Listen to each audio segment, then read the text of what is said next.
Don't you get it? You're all gonna die in the end. Calm down, Nappa.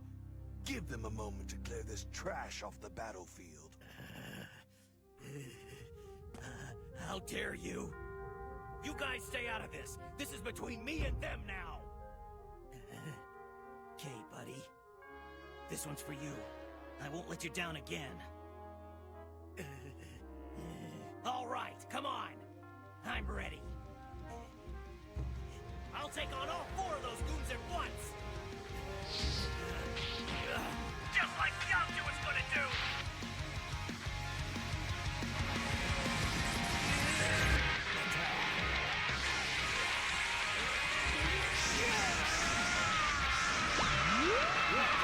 Just like Yamcha was gonna do.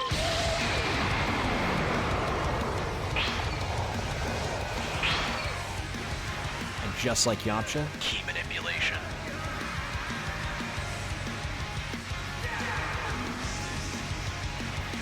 Hey, yeah, that's it.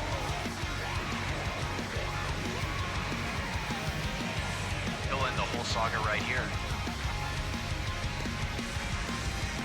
absolutely ridiculous that the fucking sky outside is falling. I've got Uber Eats orders dinging on my phone. I've got the world falling apart around me. It's 4th of July and I'm recording a video about how dope Krillin is because it's true. But at the end of the day, we forget that Krillin is the strongest human alive, okay? We forget that Krillin was holding down the fort on the Saiyan saga and especially the Namek saga. Really, especially both those two sagas. He was pivotal in both those two sagas. In the Saiyan saga, when he was holding back Nappa, killed like wasted like 4 Cybermen all on his own, and then eventually redirected the Genki Dama into Vegeta. Technically, Krillin directed it and Gohan redirected it. A pivotal moment, basically deciding the fate of the saga. You could say Krillin won us the Saiyan saga, if you want to...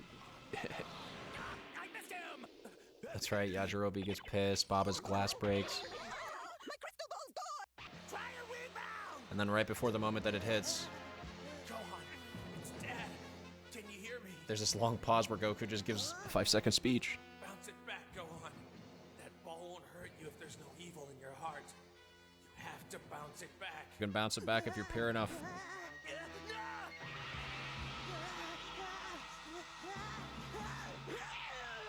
And then at the very last second, break to commercial. And then Gohan bounces it back. That's right. Like, dude, Krillin and Gohan saved the saga. That's not even, like, that's not a stretch. That's just like a truthful statement.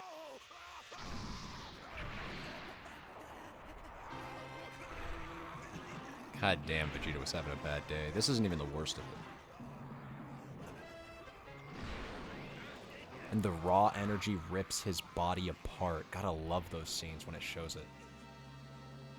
And then the Frieza saga, where he's basically stalling. Well, at first, actually, he maims him with a Destructo Disc. And mind you, this cutting off of Frieza's tail doesn't even grow back with his 3rd form transformation. He has to wait till his 4th form to grow this back. That's how devastating the damage was. For like 9 minutes, like an entire episode, entire half an episode on Namek against T2 Frieza, a match where, a matchup that he's clearly outgunned in, right? He doesn't have the physical prowess to stand up to Tier 2 Frieza at that point in the saga, no way. But for like a very rare moment in the series, Krillin correctly identifies that he has no chance of standing up to T2 Frieza in that moment, and so he decides to take the strategic art of guerrilla tactics by retreating into a cave, a chasm-filled rock, and playing hide and seek with him for like the better half of an episode, buying a significant amount of time for Goku to heal, and actually for that matter, Gohan healed up with Dende. What fun! I love cat and mouse. This one's even small enough to eat. Yum.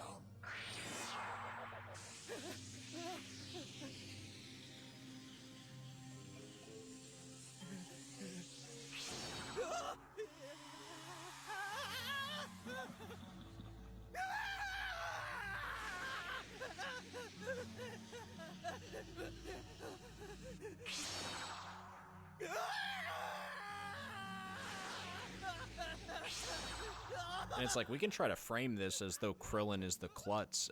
I don't care. Like, the objective at the end of the day is to stall for your friends. Krillin is, you know, understanding that and performing that objective quite well. My hat's off to him. Well done, Krillin. He correctly identified that aspect of the fight and played into it, played to the strengths that he had as a student of the Roshi, of the Turtle Hermit School. Hello there. You've been quite the troublemaker, haven't you? Well, I do have a sense of humor, and it was all in good fun except for one minor detail. You cut off my tail and now I'm going to eat you for dinner! This guy's nuts. Well, here goes nothing. The Vegeta technique here. Frieza hits it with the alley-oop. He dives into the water, hoping to take a stealth angle.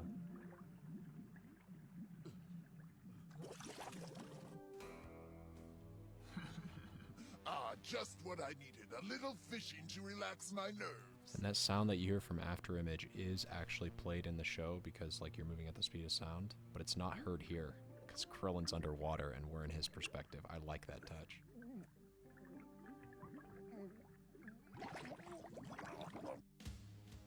Back to Frieza's. I left my fishing rod at home, so I guess I'll have to blast him out. Well, here it goes. Starts taking pot shots at Krillin, because remember, Frieza can't sense. And Krillin knows that by this point. Enough of this. I'm wasting my time. Just love the ominous float forward. There are much bigger fish in the sea. And then Krillin hits him with the solar flare. And it's extremely effective against Frieza. This is the bane of his existence. Think about it. Frieza is an unstoppable force, but what if you just blind him? Then he's a blind, unstoppable force. You know, he can't see shit. Meanwhile, back with the gang, Vegeta, looking over Gohan and Dende. Gohan, it's me, Dende. Stay calm. You're gonna be fine. Krillin is buying the time for this full heal. Freebie on Krillin's house, and Vegeta was making the connection that Dende knows how to heal, because he might be using that information later for his own doings. But wait, this isn't the Namek video, this is the Krillin video, and it really is the Krillin video, because Krillin really gets forgotten about in the latter half of even the Cell Saga, but then especially of Z in general, and then especially picking up in any material that came post-Z, or in the latter Z movies even. And of course I'm looking at Super, and of course I'm looking at GT. In GT, Krillin had a pretty cool sacrifice in the Super 17 arc that gets looked over by many because many people just dislike the Super 17 arc in general. It wasn't necessarily a sacrifice by his own accord, but he was protecting his family and the Earth at the time, and it was felt, right? 18 really did feel it, tried to convince 17 with it. It, you know, definitely pulled on Goku's heartstrings, and it was a touching moment in that show. You can't do this, 18. You have a child and a husband. Ha! Give me a break, Shorty. Android 18 is just that, an android like me, built by the brilliant Dr. Gero. Brilliant? How could you even think to call a monster like him brilliant? You destroyed Dr. Gero yourself, remember? That's right. 17 hates Gero, but Hellfighter 17 brainwashed the real 17 into doing his bidding. You resented him so much because he gave you human emotions. He gave me emotions? And I killed him? What are you doing, 17? Snap out of it. You have to find me. Our time has come. You can't take her. She's not a part of you anymore. Look at Krillin's efforts. The dude's fighting for his wife and his life. You're right. And he gets beamed for it. Damn. Krillin! But 18 don't like that. Krillin, you can't die. No, Krillin! Dad, wake up! Wake up! Please don't leave me. I love you. And a forlorn memory of their time together. Get out of here, Android 18. I'll take him. I wish for you to transform 18 into a human being.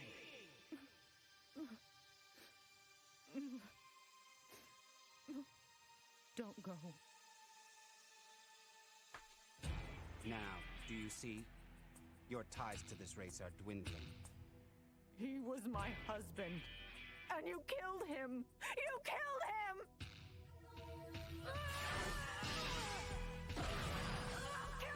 And this is like the first time in the entire series, including Z, that we see 18 fight for the good guys.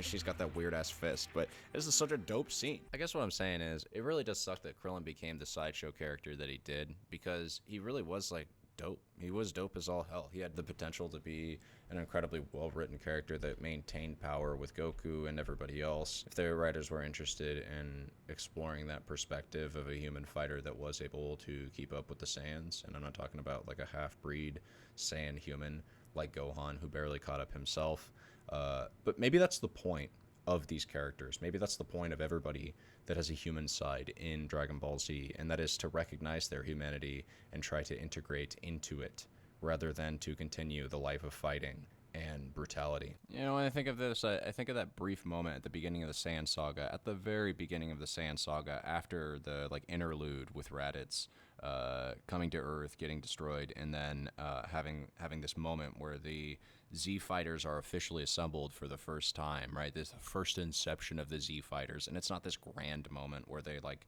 call themselves the Z fighters. It's just like the initial gang going around and getting Yamcha from his World Baseball game to come join in, and just rounding up everybody. And it's like, look, they're all doing their human things. Everybody's involved in their humanly earthly activities. And I feel like that's kind of the moral of the story for the humans in DBZ. It's like, even though at this moment Yamcha believed he was a fighter and he did yearn for battle and he did want to get back out there, What's there to be nervous about? This is too easy. Seems like every time I step up to the plate, I hit a home run. Yeah, but that's a good thing, isn't it? I'm a fighter, Poir. I'm not a ball player. Poir says it best here. Don't talk like that! Fighting doesn't pay the rent, Yamcha! You have to make money somehow! And it's like, oh, Jesus.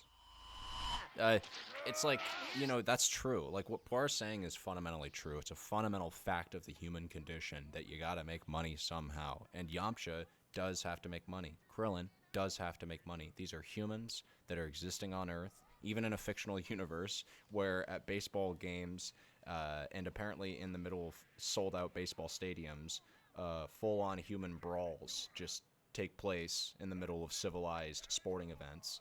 But even in this fictional world where everybody's kind of crazier than they are maybe in real life, you still got to make money, you still got to live, you still got to work, you still got to exist in society, right? And that's kind of the moral of the story, I think, for Krillin, for Yamcha, even for Tien, the three-eyed man he is, right? Like, I envision these characters in their downtime not training so much as probably just maybe keeping up with martial arts as a hobby, but then also like finding a way to make money and exist in society. But then other than that, if we look into Super, Krillin's basically a non-character, and I will acknowledge, in the latter half of Z, like I said earlier, and the Buu saga especially, but even in the later bits of Cell saga, it's pretty well established that Krillin was like a meme, you know, didn't really do much or couldn't really perform in any kind of combative role. And I think that was intentional by Toriyama in a way to make room for him as a family character, right? He was able to slot a character like Krillin into a position, a non-combat position, a support role, and allow him to still have growth and development, right? And I think that's really the story of Krillin. I think that's really the relatable aspect of him, right? Is that in so many different ways, he is like Gohan. He really connected with Gohan in the Namek saga. They fought together like clockwork, right? His teamwork with Gohan rivaled his teamwork with Piccolo. They just were always, whenever they'd fight together, it was like chemistry. It's kind of like Berter and Jace, you know, just like really dual combative fighters. They seemed to have a strategy. They were always in sync, except for, I guess, in the early bits of the Saiyan saga when Gohan was really not in sync with anybody because he wasn't really trying to fight.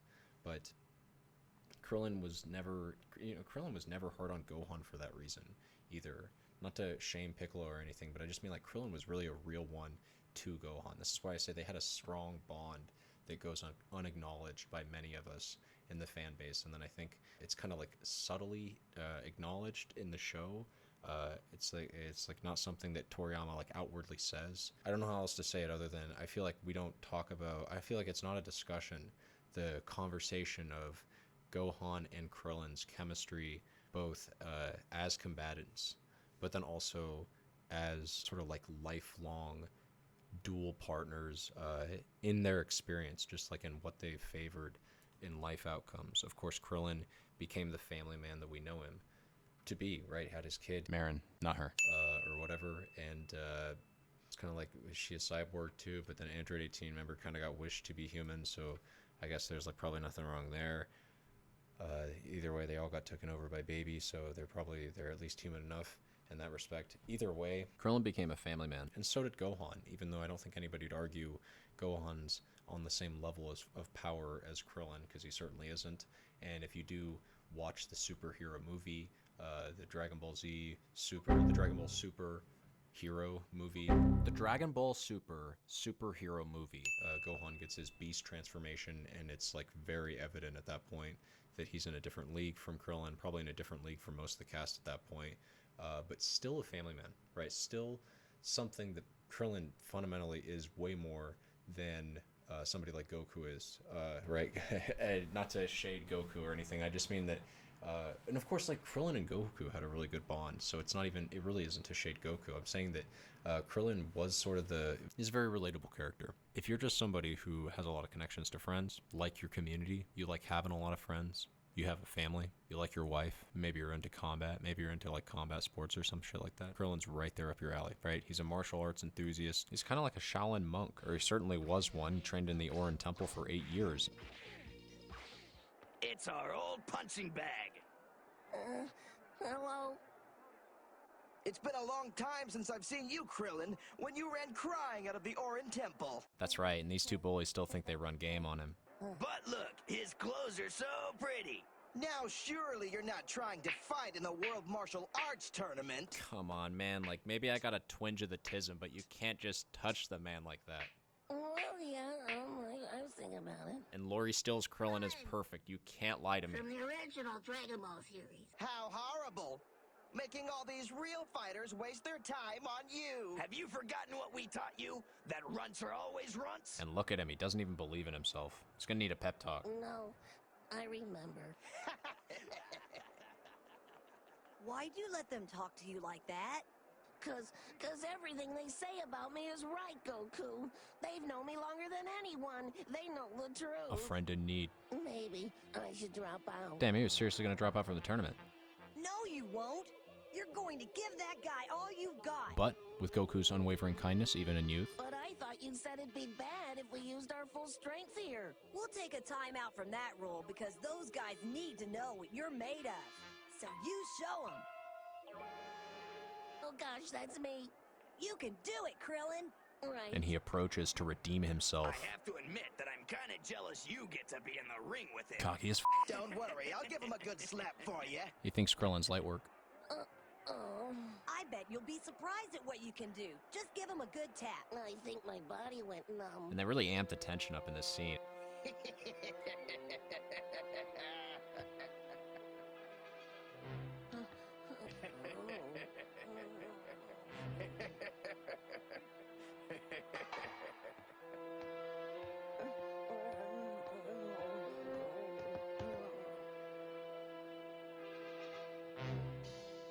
You didn't run away this time. I can't say that's a healthy move, but at least you're less of a chicken.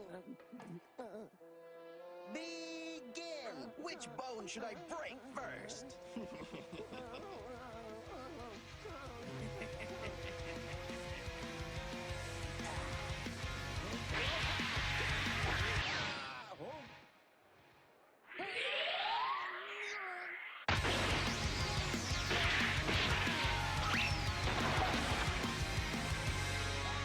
Respect the strongest man alive. Because you remember where this all started, right?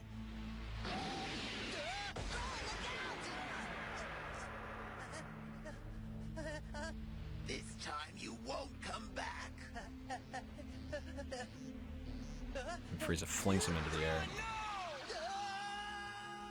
Krillin! Classic evil laugh. Frieza, stop this! Goku attempts one final plea at whatever humanizing elements Frieza might have. Help me! And lets out one final cry for help before spontaneously combusting into a million pieces.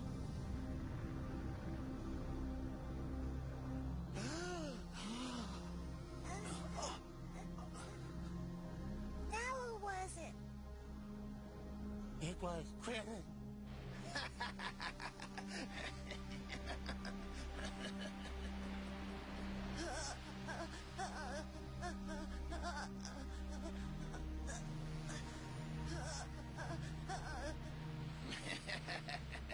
Pop goes the weasel.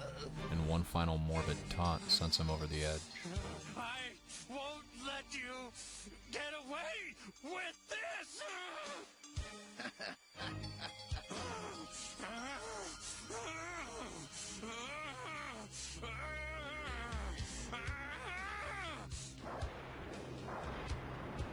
And he ascends.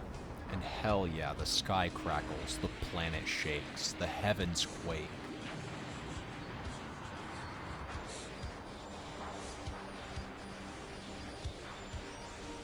The ocean moves. And loose gravel begins to levitate as Goku translates his feelings of rage and loss into raw power. I